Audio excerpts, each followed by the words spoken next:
4:08 p.m. We're sitting at the deck overlooking the potholes in Shelburne Falls with Beth and Cale Weissman.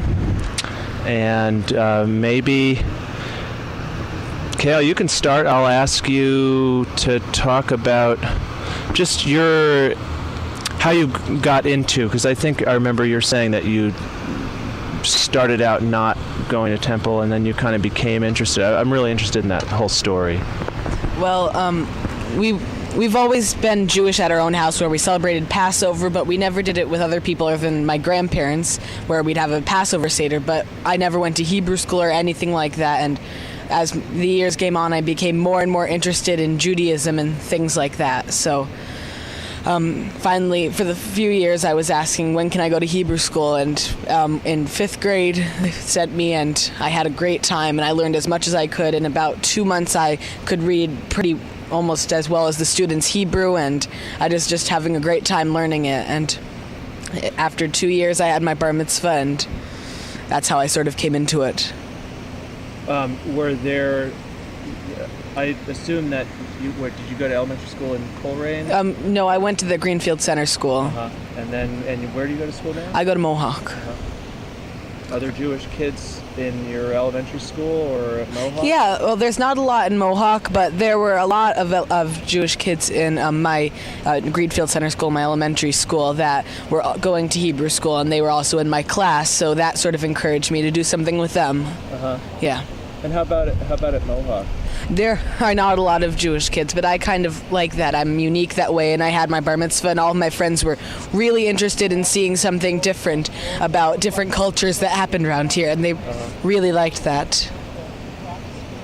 Do you, in the context of school, like in classes where, I don't know, people talk about history or different cultures and stuff, does it come up, and do you find yourself sharing your background? Yeah, I do a lot, and I talk about my heritage and stuff like that at school, and I found myself actually a couple times correcting the teachers about what they were saying. Like what? Oh, well, one of my teachers said that she was studying Judaism, and so I corrected her that was Judaism, and just different small things like that. And one time I even taught about Hanukkah in 6th grade, and just I like to talk about it. I'm very open about my Judaism. Yeah. And all right, so and I'll go back now, Beth. Maybe you can start at your beginning. You said something about your parents. Yeah. Like where were you brought up? And I was raised in upstate New York in Schenectady. My parents were from the city. The children of immigrants. They were first generation in this country, and they were not at all religious. They were political.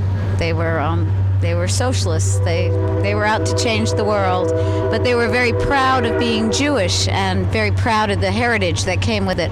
I have an older brother and sister, and my sister, who is 12 years older than I am, she had no religious training per se at all, but she was mostly raised in New York. They had moved upstate the year before I was born. My brother had a bar mitzvah because in their mind it was important that the boy have a bar mitzvah, the son, and so they joined a Reformed synagogue, and he had a bar mitzvah, and I, the baby, was sent to Sunday school to have it to be confirmed. So I'd learned the theory behind that was that way I'd learn the heritage behind where our people came from and understand the culture. And I never questioned it. It was actually just Sundays was an inconvenience. The thought of going Thursdays too was not at all what I wanted. And we lit candles on Hanukkah. We had a makeshift Seder with absolutely no religious connection whatsoever. And we went to the temple on the 2 high holy days. That was it. And that's how it was for a long time. And I found myself, where I grew up, there weren't many Jews. I didn't speak boldly or proudly of being Jewish. It was just part of it. I looked Italian, and a lot of people assumed I was Italian. There were far more Italian people around. So it was very easy just to be sort of pseudo-Italian. And that's how it was for years and years and years. And later on, Rick and I, we met when I was in college, and he was in law school, and I knew he was Jewish, but he had a similar upbringing. His parents had moved to Long Island rather than upstate, and they not only didn't actively celebrate Jewish Jewish traditions, but they also celebrated Christmas and Easter as well, which I sort of found kind of inviting because, as I say, my parents were political and they didn't really celebrate much at all. Life every day was sort of celebrated, but there weren't any rituals for various things. So I, as a young adult, decided I was going to celebrate everything that had any magic at all to it. We're celebrating. And when we had our kids, we sort of stockpiled a bunch of good books that we came upon that were recommended by people as well as that we found on our own. And when a holiday would be coming up, we would get out the books, and the kids and I would go through the books and we'd talk about it, and we celebrated the I always called it the magic of our culture, but the stories behind it. Mm-hmm. And we went to Rick's sisters became quite religious after they got married. They're both conservative now. They were actually Orthodox for many years. And when their children who are older than my children, were having bar and bat mitzvahs, my kids would be interested, but they would always, and I'd say, should we go check out the temple in town? And they never wanted to, and that was okay, because I wasn't going to make them go. And though they both knew very well that they were Jewish, but it was our own way of being Jewish. And it was after the fourth bat mitzvah that he started saying, I kind of like this. I want to do this. And he's been interested in spirituality for a long time and in languages. So it's sort of, I made him sort of request it a few times over a course of time because it's a fairly large commitment to take on. I'm going to go do this. He kept saying, I want a bar mitzvah. But then we went to the temple in Greenfield, and as fate would have it, I knew a whole lot of people who were there on that membership night, and it just seemed like a good fit. And so he started attending, and we joined as a family Temple Israel, and it was this is our fourth year. And as he said, Center School has a very high Jewish population. There were a lot of kids who were going off to Hebrew school Tuesday afternoons, and they didn't like it. When we talked to them, they didn't like going. It was really an inconvenience, and that in itself didn't even deter Cale. Cale just was turned on by the whole idea. And thusly, they loved him at Temple Israel because there was this fifth grader who just couldn't get enough. He just loved learning the language. He loved learning to read Hebrew. He loved learning to speak Hebrew. He found magic in the words and the stories. It was and I would drive him, and I became involved because that's what I do. When my kids are doing something, I get involved on the parent level, and we're part of the temple. All right, I'm going to come back to you in a second because I want to ask you about the seders that you grew up with. But first, I want Cale. I want you to, because you can kind of take turns. Maybe you can tell me about your bar mitzvah. Oh. And tell me about, like, you read a portion of the Torah, right? Maybe you can tell me about that. Well, hear that story. For my bar mitzvah, a lot of kids in my grade especially didn't want to do a lot of it because they weren't very interested, but I wanted to do as much as I can, and one of my favorite things about going to services was to hear the songs and to learn the songs, and I love to go up and just help out. So for my bar mitzvah, my whole thing was that I wanted to lead a whole service. So I practiced for about a year, and I got it down, and and then I had to do my Torah thing and my Devar Torah and my Haftarah. And one thing that I really wanted to do between my Torah and my Haftarah was that I wanted to connect them, which is something that was really hard because they both have nothing to do with each other. And that was one of the hard parts, where for your Devar Torah you have to connect them, where some people just say what their Torah portion was about, what their Haftarah portion was about, and what their life is about. Whereas with mine, I tried to connect them all, and I think I did a good job with it because I worked really hard with it. So what was now I just want to make sure I understand that I know what the Torah is. The Haftarah is the other books.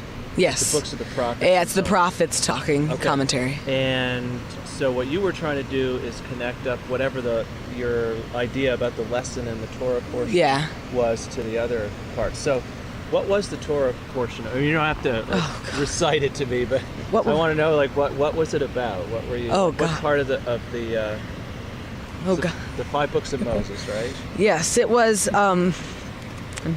Deuteronomy. I know that. I'm sorry. It's been like a year. Yeah.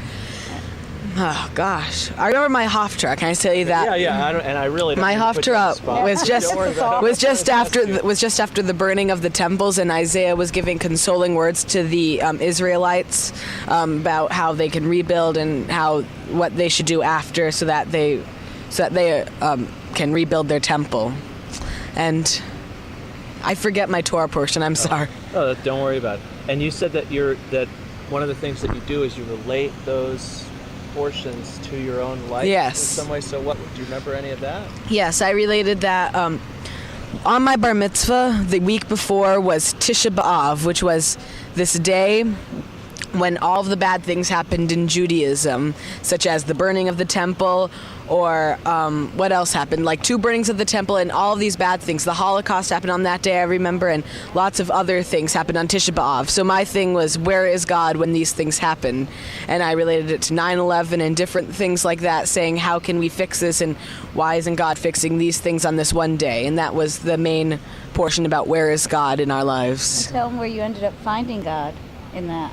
I found God in the good people, right? Yeah, well, that's what you said. I found God in the good Powerful. people of the earth, in the firemen who were saving the people, and the policemen who were also trying to save people, and just everyone who's a healer or helper. That's what I believe God is.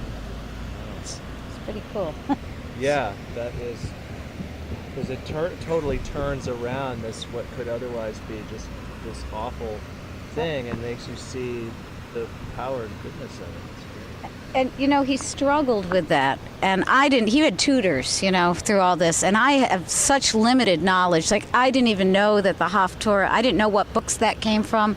I didn't know that you only read 1/3 of the Torah every year. I learned that because we had to go to services every week, the year of his bar mitzvah year.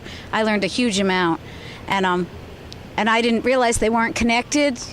So I knew he was struggling and trying to come up with this speech and trying to make these connections, but it was important to him that it was going to be a surprise for me what his speech was. So I knew it had to do with a lot of bad things happened on that day, but I didn't have any clue as to what he was grappling with. And this was for a couple of months easily. That part was driving him nuts, and then all of a sudden it came together, and it was just, if you could have heard it, it was like, wow, it's true, because don't we all say so? Where is God? There's a lot of crummy stuff going on. There's hungry people, and there's people without homes, and there's and yet Cale managed to make that a connection. It was pretty cool, if I say so myself. So, all right, these seders that you mentioned that your family would have seders that were, I think you said they were like totally not religious. Right. So what were they? They were like Thanksgivings. Uh-huh. And Thanksgivings weren't really celebrations of harvest either. They were big family meals with some of the foods that were traditional to what a Seder is, but I never really knew why, because we just sort of never talked about these things. Like, I knew we had matzo ball soup at a Seder, but I didn't realize I didn't know about the courses or anything along those lines. When I was, how old was I? I probably was 14 or 15. New neighbors moved in next door to my mother, and it was a young couple. They were the same age as my sister with young children, and they were from Boston, and they were Jewish, and we all connected really well. And we started celebrating Passover together with their family. And one year it would be at her house, Sue's house, and one year it would be at Sue's sister, which was in New York. So, and at those Seders, I must have been 15 then, they had the Haggadahs, and they would read the story, and that's when it sort of started coming together to me, as there was more than this really good meal that came along with it, and that things were symbolic. We had a Seder plate, but I couldn't read Hebrew, and I didn't know why things were there, and I guess I must not have asked. It's not like my parents wouldn't have told me if I asked, but maybe they didn't know either. That's possible. But I learned that through Sue, this neighbor who became this sort of sister, just by happenstance. She moved in the neighborhood. So for the 3 years, and actually while I was in college, I would come home for Seders as well. And my kids grew up, we would go to my parents' home. They spent the last several years in Florida during Passover, but before, when my kids were young, it was common for us to have a Seder with Sue's family and her kids, and so, who are now grown. So they learned a lot of the symbolism through that same family. Mm-hmm. And Sue would tell you she's not at all religious yet. Mm-hmm. She was a real teacher to us, to 2 generations of us. So. Well, Cale, since you it's clear that you have relatives, your grandparents don't live around here. I mean, you've interacted with Jewish people outside of this community. How do you feel, being somebody who takes your Judaism pretty seriously, how do you feel about being a Jewish person living in a place like this where, in your school that you go to now, the teacher doesn't even know how to pronounce Judaism, and things like that? Is that... Well, I think we need us there. I mean, it's not like I want to live here for the rest of my life, but I believe that it's nice that there are Jews here to teach the non-Jews about other cultures, and I believe that we need to teach other people about other cultures everywhere, and I'm glad that it's building, because I feel that everyone should be educated in most every culture that there is around. Mm-hmm. Yeah. How did you guys end up, since you didn't grow up around here, how did you and Rick end up moving to Coleraine, of all places? Well, when I graduated from college, I moved to Northern California. My sister was there raising her kids, and Rick had just passed the bar and was living in the Northampton area. And it was sort of a standoff as to who might move which direction. And it went on a long time, 5 years. And we'd see each other, in the course. Back then it was fairly cheap to fly back and forth. And we drove across country. And he slowly moved north. And he at one point when I was sort of between places, I was trying to figure out where I really wanted to live. I was moving out of the place I had been living. He said, "I think I'm going to buy this house. You should come back." And so I thought, well, we'll give this a try for a little while. I knew I don't really like winters. I knew I really didn't want winters. But somehow or other, it's been 19 years, so I guess I'm living in winters. So I came back, and he had just bought the house in Coleraine, and his thought wasn't that it would be forever. It was like a starter house and relatively funky, but, And so we started out here, and he hadn't thought about kids or anything like that. We had been here living together a year in Coleraine when we had our daughter, and Coleraine really isn't a very good school district, or wasn't at the time, and Mohawk wasn't either at that time. And so when it became clear we were going to, we have these kids, and now we need to think of this next level of what we're going to do, we ended up actively seeking out a more progressive alternative form of schooling, and ended up in a greenfield school where there was this large Jewish population. I really didn't know any Jews in West County to speak of. And then through there were people who'd say, well, we light candles on Friday, come on over on Shabbos, and we really didn't, just because life is tiring and hard, and everything was a 20-minute ride, and we didn't. But it wasn't that. We finally had a connection once the kids were in school. That was our first sort of realization that there's actually a fairly large Jewish population here, most of whom we found have relocated here, have started their families here, but grew up as we did, and you did, in another area. Did when you first came to, Coleraine, and he had bought that house, did you feel in any way self-conscious living in a place like that? No, because we looked more like hippies than a Jewish family. We were just these folks who gardened and had dogs and hung out. We didn't have neighbors for years and years and years. And we'd come into Shelburne Falls, and it was other people close to our age with, who had young children too. And even when we had Marika in the Valley Place School for a year, and even there, they were very nice people with kids, but there wasn't anything culturally that was connecting us. Rick and I both really enjoy theater and live music, so we would go to Northampton and hook up with a lot of old friends that he had when he lived in Northampton to do those things. And my parents were still in New York, so we would go, if it were a holiday, we would go to them or they would come to us, and it was sort of an insular kind of way of living, But it wasn't till the kids were at center school, Marika was in kindergarten, that we sort of branched out and discovered the Jewish population. And I knew the rabbi who was at Temple Israel, and we sort of debated with, should we join the temple? But I didn't really agree with, I didn't know him through the temple. I knew him through a cooperative restaurant that I was a part owner of. And the discussions that we had gotten into, though they weren't religious, but they at times were political, I thought, I'm not sure that I want this man to be my spiritual teacher. So it wasn't a draw at that time to join the temple. And it turns out when we joined, it's by far the most welcoming of all the little niches of community that I'm in. It's really a wonderful community there.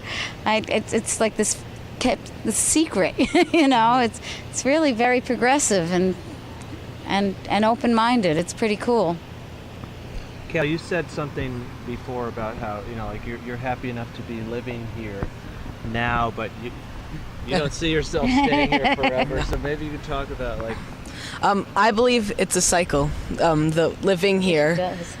That my dad grew up in New York City and Long Island, both the suburbs and the city, and he got so tired of it that he decided to move to the country where he was one with nature and whatever. And same with my mom. And my sister and I just got so tired of it that the first chance that we get to get out of here, I'm going to go to a city, definitely. Marika, my sister, is going to a college in Boston, and I don't see myself staying here because I feel that I don't like being so woodsy. I feel myself as a city person, and I like to go to New York City because I just love walking around and doing things like that, and I can't really do the things that I like around here because everything's so far away from each other. that's interesting. I can understand that. I'm wondering, how did something must have happened? At a certain point, you were visiting the city because you grew up here, right? I mean, you never have lived anywhere else. So what happened? You were visiting a cousin or something, and you discovered, wow, this is much more fun than being at home. My grandma used to live in a suburban neighborhood in New York, upstate New York, and I always used to bring my bike and just ride up and down the sidewalk, and I had a friend across the street who I was really good friends with and could just do stuff, and I never had friends that I could ride my bike to around here or do anything like that. And whenever we go to New York City, I just love just walking around and looking around and love the idea of having an apartment and just being able to walk everywhere rather than waste gas with your car, because I would never get a car if I lived in the city. I would just walk from everywhere, and I feel that it's much simpler there.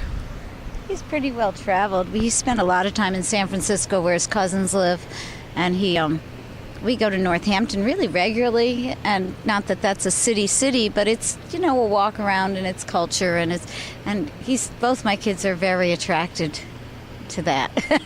And is what he's saying true, that you and your husband are more back to nature? I mean, is that do you consider that to be a benefit of living where you live, that you like to garden and things like that? Yeah, I mean, that's why we chose here, because it was simpler and because we could do the things we wanted outside and have privacy, and that's important to us.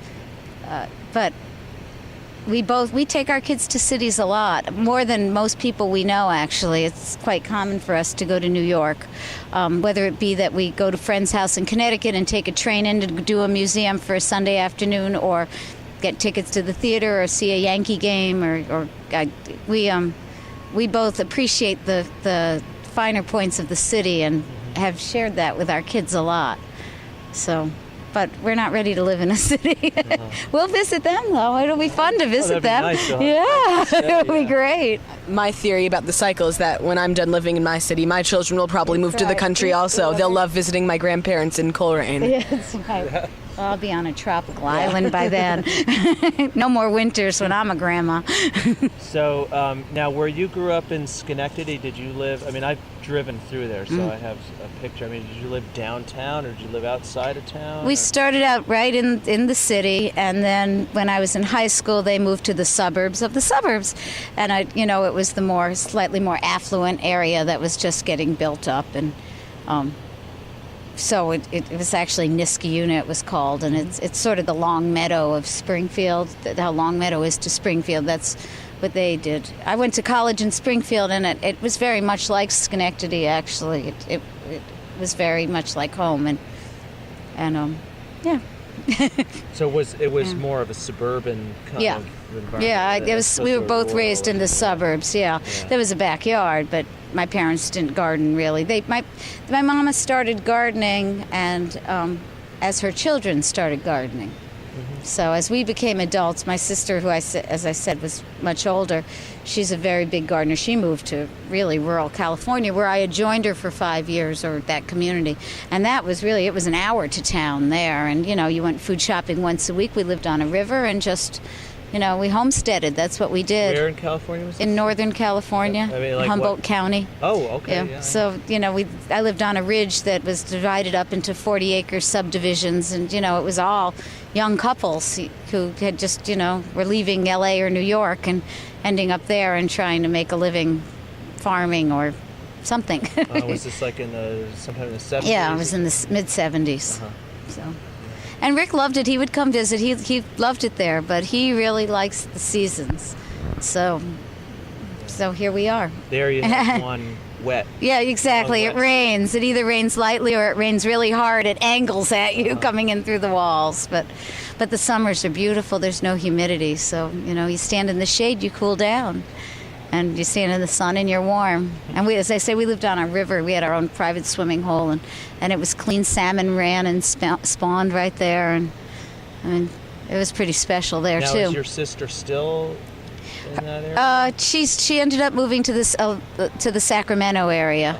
And actually she lives on an ashram now, and half the time in India and half the time in California. But her kids are all in the Bay Area, Daly City and San Francisco. So. All right. Now, I went to Hebrew school for like a couple of years, and also viewed it as an inconvenience. But like your classmates, and I never got as far as the bar mitzvah. So I just don't know as much as I should know. One of the things I'm trying to find out about in this book, and one of the reasons I'm doing this, is because I'm interested in Jewish people living in places like this, partly as it relates to Judaism and nature, and Judaism and a sense of place. And I wonder, Cale, if you, in your Jewish education, what have you learned in Judaism that teaches about the connection between the spirituality and nature? I know there's at least a couple like tree holidays. There's the holiday celebrating the tree. Yeah. Well, there's the holiday of Tu B'Shvat, which is the holiday of the trees, planting trees, and there's also the whole idea of the Torah is the tree of life, and it grows, and all of it is based on that it's all just growing, and the Jews went out to all the different tribes to grow throughout the areas, and I don't know a lot about that. Yeah. How it's all connected. Now everything is connected. That's what I like to focus on, how all of the relationships and cultures and different stuffs are connected somehow or another. Yeah. It's a topic that hasn't come up yet, but I think it's a live topic for any Jewish person. That is Israel. I mean, do you, have you ever been? Do you wish to go there? I'd be curious to hear from both of you about that.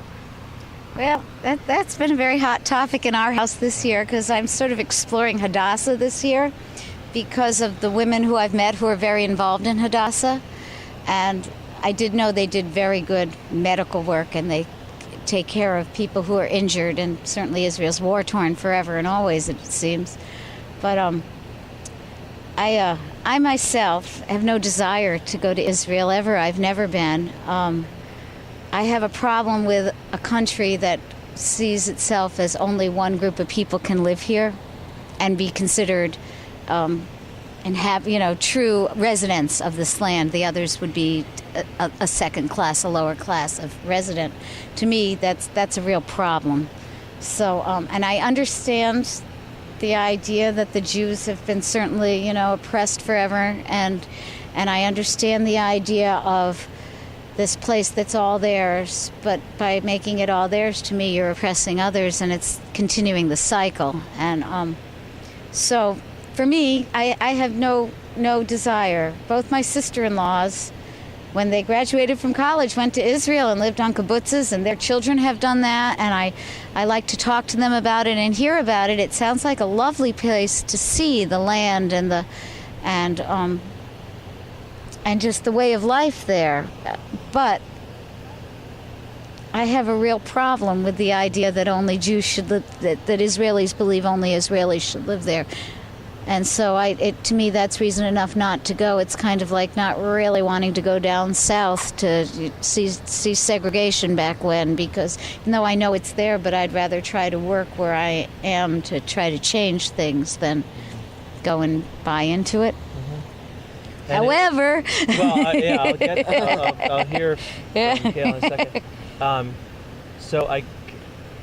One of the things that I guess the implication then might be that as a Jew, you feel at home where you are. You don't feel like, because I think for some people, that's the perception is that Israel is the only true home. It's like the place right. where Jews really belong, but you feel like that's not. And I don't have that feeling, and I never have. I've never had this need to go see where my people came from, because I've met people who were Jewish who are from Italy and who are from Spain, and I'd love to see where their homeland is, and Cuba. I'd love to see the synagogues in Cuba and the synagogues in other countries. So for me, I think that it's not a Jewish homeland. I think that where you come from is whatever country that you're living in. If that's your culture, I'm very interested in seeing parts of that Jewish culture wherever it might be throughout the world. But I've never been drawn to Israel. But I don't believe in war either, and I feel like it's a country that sort of just survives on war. I don't know how to say it in a clear way. It isn't at all a place I want to go to. I would rather go to Cuba and see the synagogues there that have really had a hard time staying as synagogues, but have persevered despite the politics of the country. So. And I guess you maybe feel a little differently about it. He does. I had two Israeli teachers at my Hebrew school who I both had an unbelievable connection with. And they talked about, with love, how they grew up in Israel and how much they loved it. And then they came as adults or teenagers to the United States. And I don't agree with what Israel's doing with now in Palestine, but I've always wanted to visit just to see what it's like, because I've heard so many great stories, and I'd love to travel just all around, because that's what my dream was. That's what I wanted my present to be as a bar mitzvah, but it's unsafe there now, and I hope I go there sometime soon. Yeah, I wonder if I knew one of your teachers, she a youngish woman, like maybe about my age, lives around here. No, one lives in Brattleboro and one lives in Greenfield. And it's true, it's wonderful, and that sort of fits hand in hand with what I know they're Israeli, and I don't know how to explain it. I understand his connection, and they that's their homeland to them. But there's so much of the world I'd like to see that Israel isn't top on my list. Mm-hmm. Does that make sense? Well, if it's of any use to you, I have a nephew who he's 22 now. He just finished at MIT, and I guess a year or two ago, there's a program you might have heard about that pays for American college students who are Jewish. We have two nieces who were part of that program. So he went on the free trip to Israel last year or something like that. And so maybe you want to wait until then, because they'll pay your way. I don't doubt that he'll go. Yeah. But that couldn't be the gift I gave him, because I would be too worried, and I didn't want to go. It sounds terrible, but there's so much of the world I want to see. Yeah. And that's just not near the top. Well, is there anything else that either one of you needs to say? Things I haven't asked about. No. it's been really terrific. It's been 4 years that we've been members of Temple Israel. And even though I knew many people that were members when we joined, though I hadn't known them in that connection, I had guessed they might be Jewish, but I didn't know they belonged to the temple. It's amazing how it ripples out, and I see people in other things, the community meals that we go and serve, or the Seder out here in West County. This was our first year going to this, and it was just wonderful to see, to be there celebrating with real with neighbors, as close as neighbors as we have anyway. It's really exciting to be able to connect on that level, because this feels sort of new, this connection on a Jewish level, that being one of the factors. Mm-hmm. Not that it is a factor, but it's a new phase in my life as well. So people at Trap Rock, all of a sudden I'm seeing in other places and making this connect. It's amazing. So there's a lot of Jews in them there hills, It's really true.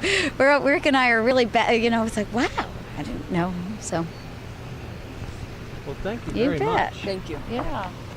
There's